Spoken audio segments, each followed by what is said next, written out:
이 시간 말씀을 받겠습니다.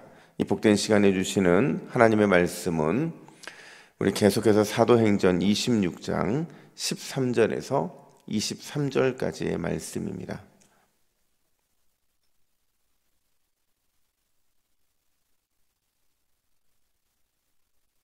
사도행전 26장 13절부터 23절까지의 말씀, 영광의 빛을 경험하라 라는 제목으로 오늘 말씀을 받겠습니다. 13절부터 23절까지 함께 교독하겠습니다.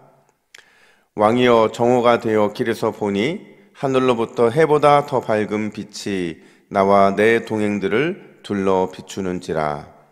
우리가 다 땅에 엎드러짐에 내가 소리를 들으니 히브리 말로 이르되, 사울아 사울아, 내가 어찌하여 나를 박해하느냐. 가지채를 뒷발질하기가 내게 고생이니라. 내가 대답하되, 주님 누구시니이까? 주께서 이르시되, 나는 내가 박해하는 예수라. 일어나 너의 발로 서라. 내가 내게 나타난 것은 곧 내가 나를 본 일과 장차 내가 내게 나타날 일에 너로 종과 증인을 삼으려 함이니, 이스라엘과 이방인들에게서 내가 너를 구원하여 그들에게 보내어 그 눈을 뜨게 하여 어둠에서 빛으로 사탄의 권세에서 하나님께로 돌아오게 하고 죄사함과 나를 믿어 거룩하게 된 무리 가운데서 기업을 얻게 하리라 하더이다. 아그리빠 왕이여, 그러므로 하늘에서 보이신 것을 내가 거스르지 아니하고 먼저 다메섹과 예루살렘에 있는 사람과 온 유대 온 땅과 이방인에게까지 회개하고 하나님께로 돌아와서 회개에 합당한 일을 하라 전하므로, 유대인들이 성전에서 나를 잡아 죽이고자 하였으나 하나님의 도우심을 받아 내가 오늘까지 서서 높고 낮은 사람 앞에서 증언하는 것은 선지자들과 모세가 반드시 되리라고 말한 것밖에 없으니. 함께 읽습니다. 곧 그리스도가 고난을 받으실 것과 죽은 자 가운데서 먼저 다시 살아나사 이스라엘과 이방인들에게 빛을 전하시리라 함이니이다 하니라. 아멘. 정채봉이라는 작가가 있는데요, 이 작가가 만남이라고 하는 그런 에세이에서 인생에는 5가지의 만남이 있다 이렇게 말을 합니다. 첫 번째는 생선과 같은 만남입니다. 그러니까 처음에는 싱싱하지만 시간이 지날수록 상하고 비린내가 나는 그런 만남을 생선 같은 만남이라고 말을 합니다. 두 번째는 지우개 같은 만남입니다. 아무런 의미도 없이 곧 기억에서 지워지는, 그러니까 시간이 아까운 만남을 지우개 같은 만남이다 이렇게 말을 합니다. 세 번째는 건전지 같은 만남이다 이렇게 말을 해요. 쓸모가 있을 때만 필요한 수지타산적인 만남을 가리키죠. 네 번째는 꽃송이 같은 만남이라고 말합니다. 화려하게 피지만 곧 지고 마는 끝이 안 좋은 만남을 가리킵니다. 마지막으로 손수건 같은 만남인데요, 저자는 우리에게 이런 만남의 사람이 되라 이렇게 말을 해요. 손수건 같은 만남이 어떤 만남이냐? 슬플 때 눈물을 닦아주고 힘이 들 땐 땀을 닦아주고 또 서로 의지하는 그런 아름다운 만남을 손수건 같은 만남이다 이렇게 말을 하는 겁니다. 여러분, 바울과 예수님과의 만남은 과연 어떤 만남이었을까요? 바울과 예수님과의 만남, 이걸 한마디로 정의하기는 참 어려울 거예요. 근데 굳이 바울과 예수님의 만남을 한 단어로 정의하자면 아마 첫사랑 같은 만남이 아닐까 하는 생각이 들어요. 왜냐하면요, 바울의 간증을 가만히 들여다보면 사랑하는 사람을 향한 뭔가 이런 설레임과 또 떨림이 그 속에 담겨져 있기 때문에 그렇다는 거죠. 여러분, 우리가 어제 제가 설교 때도 말씀드렸지만 바울의 간증은 사도행전에서 벌써 3번째 등장을 합니다. 3번째 반복되고 있지만 근데 같으면서도 조금씩 달라요. 그러니까 듣는 사람들을 향한 어떤 배려, 그리고 그 사람들을 감안한 이런 간증이라고 말할 수도 있지만 또 한 번 다시 생각해 보면 그냥 그 속에 늘 떨림과 설렘 때문에 그 표현이 조금씩 달라지고 있다는 거죠. 특별히 오늘 본문은 예수님과 바울의 그 첫 만남에 초점을 맞추고 있으면서 그 첫 만남을 통해서 어떤 변화가 일어났는지에 초점을 맞추고 있다는 거죠. 과연 바울은 예수님과 첫 만남을 통해 어떤 변화를 경험했을까요? 그리고 그 변화가 우리에게는 어떤 삶을 요청하고 있을까요? 첫 번째로 본문은 참 빛의 비침을 경험하는 인생이 되어야 된다라는 것을 말해주고 있어요. 참 빛의 비침을 경험하는 인생이 되어야 된다. 우리 13절 말씀을 우리 가정에서도 같이 함께 읽습니다. 시작. 왕이여 정오가 되어 길에서 보니 하늘로부터 해보다 더 밝은 빛이 나와 내 동행들을 둘러 비추는지라. 아멘. 이런 바울에게 이 빛이 비친 때가 언제라고 본문은 말을 합니까? 정오였다 이렇게 말을 해요. 여러분 정오라는 그 시간대는요, 빛이 가장 강렬하게 비치는 때잖아요. 빛이 가장 강렬하게 비치는 그 빛에 비치는 때에 해보다 더 밝은 빛이 비쳤다 이렇게 말을 해요. 그러니까 지금 바울이 경험하고 있는 빛은 정오보다 더 강렬한 일반적인 자연의 빛이 아니었다는 겁니다. 더 빛이 나는 그 빛, 이 빛은 바로 천상의 빛이었고 예수님의 영광스러운 임재의 빛이었다 이렇게 설명할 수가 있어요. 여러분 그 빛이 얼마나 다단했는지 바울의 눈이 멀잖아요. 바울의 눈이 멀게 되게 되는데 여기서 바울의 눈이 멀었다는 거는요, 과거 그가 어떤 삶을 살았는지를 보여주는 상징적인 표현이다라고 말을 할 수 있어요.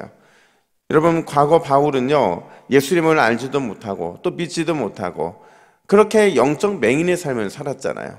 그 맹인의 삶을 직접 지금 몸으로 경험하고 있는 겁니다. 그러면서도 답답하지도 않았고 또 영적으로 이 맹인으로 사는 삶이 어쩌면 당연한 삶인 것처럼 여겼던 그에게 그 눈이 어둡게 됨으로 인해서, 눈이 가려짐을 통해서 그 어두움 가운데 자신의 과거를 철저하게 돌아볼 수 있는 그런 삶을 살았다는 거죠. 그런 그를 향해서 예수님이 오늘 본문에는 이렇게 질문을 하고 계세요. 이게 오늘 본문의 독특한 표현인데 14절 중반전을 보시면 이렇게 말합니다. 사울아 사울아 내가 어찌하여 나를 박해하느냐, 가시채를 뒷발질하기가 내게 고생이니라. 여러분 가시채는 뭐냐면 소의 소를 모는 이 꼬챙이를 바로 가시채라고 말을 하거든요. 그 꼬챙이를 피하려고 발길질 해봤자 너만 손해라다 이 말을 하고 있는 겁니다. 왜 그런 헛된 인생을 살아가고 있느냐라는 주님의 강렬한 꾸짖음이었다라는 거죠. 근데 이제 거기서 이제 정오의 빛보다 더 강렬한 예수님의 이런 영광스러운 임재의 빛을 경험하게 되면서 그는 완전히 새로운 삶을 살게 되었다라는 거예요. 어떻게 해요? 그 영광스러운 임재의 빛이요, 그의 생각과 또 그의 마음과 그의 인생 곳곳을 다 비추면서 모든 빛으로 자신의 모든 삶이 다 드러나게 된 거예요. 그래서 더 이상 어두움은 사라져버리고 그의 가려졌던 눈에 있는 모든 어두움도 사라져버리고 참빛을 보면서 그 빛이 우리의 인생이 얼마나 소중한지를 깨달으면서 그런 삶을 살아갈 수 있게 되었다라는 겁니다. 그런 의미에서 여러분 오늘 새벽에 우리가 이 본문에서 우리 스스로에게 점검해야 되는 게 있다고 한다면 과연 예수 그리스도의 영광스러운 임재의 빛이 여전히 나를 비추고 있는가 하는 거예요. 나의 생각과 나의 마음과 또 내 인생의 어두운 곳곳을 예수님의 영광의 빛이 잘 비추고 있는지를 우리 스스로가 점검해야 된다는 겁니다. 그렇지 않으면 우리 역시도 과거 바울이 그랬던 것처럼 또 여전히 유대주의자들이 그러는 것처럼 무늬만 그리스도인인 것처럼 우리가 그렇게 살아갈 수 있기 때문에 그렇다는 거예요. 20세기 인도의 성자라 불리는 선다싱, 제가 한번 설교 때 말씀을 드린 적이 있어요. 근데 여러분 선다싱이요, 하루는 자신을 따르는 사람들과 함께 길을 가다가 근데 그곳이 또 우연히 바닷가였어요. 바닷가에 있는 돌 하나를 집어 들고는 이렇게 선다싱이 물었어요. 이 돌의 한 가운데가 과연 물에 젖어 있을까요? 아니면 말라 있을까요? 당연히 제자들은 물속에 오래 있었기 때문에 그 속도 젖어 있을 것이라고 대답을 합니다. 그러자 선다싱은 그 앞에서 돌을 쪼개 보여주면서 아무리 오래 신앙생활을 했어도 이렇게 속이 말라 있을 수 있다라는 것을 지적합니다. 그러면서 무늬만이 아니라 이 속도, 내면도 그리스도인이 되어야 한다. 이렇게 자신을 따르는 사람들과 함께 이 결론을 얻게 되었다라는 거죠. 사랑하는 여러분, 예수 그리스도의 영광의 빛이 우리의 내면을 비출 때, 또 말씀의 빛, 은혜의 빛, 성령의 강력한 빛이 우리를 통해 나타날 때, 그때 비로소 우리는 무늬만이 아니라 온전한 참 신앙의 소유자가 되는 줄로 믿습니다. 우리가 이 새벽에 주여 우리에게 은혜를 빛을 비추어 주셔서 그 은혜로 말미암아 참 신앙에 살아가는 오늘 하루가 되게 하여 주옵소서. 이렇게 기도하는 저와 여러분 되기를 예수님의 이름으로 축복합니다. 뿐만 아니라 두 번째로, 바울은 사명을 잊지 않는 삶을 살아야 된다, 이렇게 말을 하고 있어요. 사명을 잃지 않는 삶을 살아야 된다. 여러분, 바울이 예수님께 받은 사명이 무엇입니까? 18절 말씀을 우리 같이 함께 읽습니다. 시작. 그 눈을 뜨게 하여 어둠에서 빛으로, 사탄의 권세에서 하나님께로 돌아오게 하고, 죄사함과 나를 믿어 거룩하게 된 무리 가운데서 기업을 얻게 하리라 하더이다. 아멘. 여러분, 바울은 분명히 이렇게 말을 합니다. 눈을 뜨게 하여 어둠에서 빛으로, 사탄의 권세에서 하나님께로 돌아오게 하는 사명을 나는 받았습니다. 이렇게 말을 해요. 여러분, 이 사명이 바울의 입장에서는 먼저 영적인 계한을 경험했기 때문에 이런 사명을 말할 수 있는 거예요. 주님의 그 사명이 그에게 임했을 때 영적 계한을 경험한 그 사람만이 이 사명을 감당할 수 있다, 이렇게 말을 하고 있는 겁니다.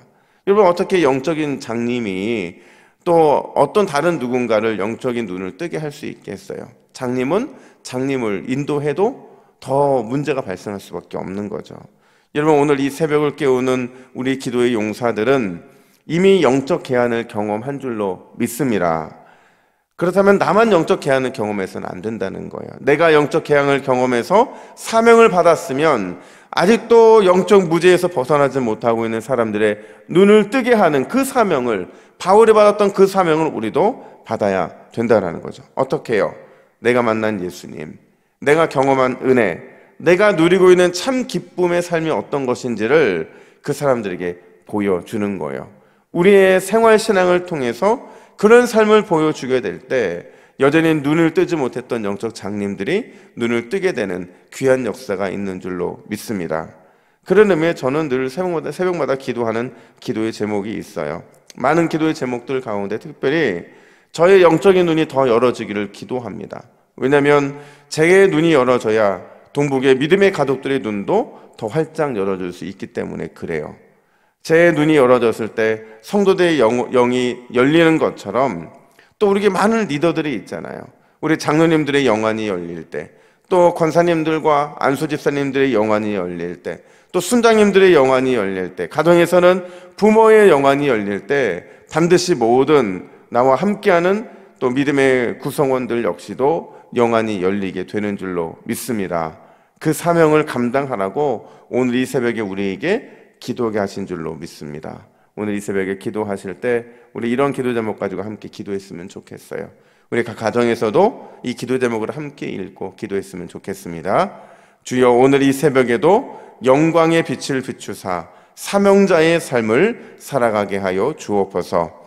영적인 눈이 활짝 열어지게 하시고 주의 크고 놀라우신 은혜를 깨닫는 나와 우리 가정, 그리고 우리 교회 되게 하옵소서. 할렐루야. 우리가 이런 기도 제목 가지고 오늘 이 새벽에 간절히 기도할 때에 우리의 눈은 더 커질 것이고, 또 우리는 주님의 영광의 빛으로 오늘 하루도 승리하는 삶을 살게 될 줄로 믿습니다. 아멘. 함께 기도하겠습니다. 하나님 아버지, 은혜와 사랑을 감사합니다. 오늘 이 새벽에 기도하는 우리의 삶에 영적인 빛을 비추어 주시고 오늘 살아가게 하신 주님의 뜻을 깨달아 온전한 사명자의 삶을 살아가게 하여 주시옵소서. 우리 영적인 눈이 더 열어지기를 원합니다.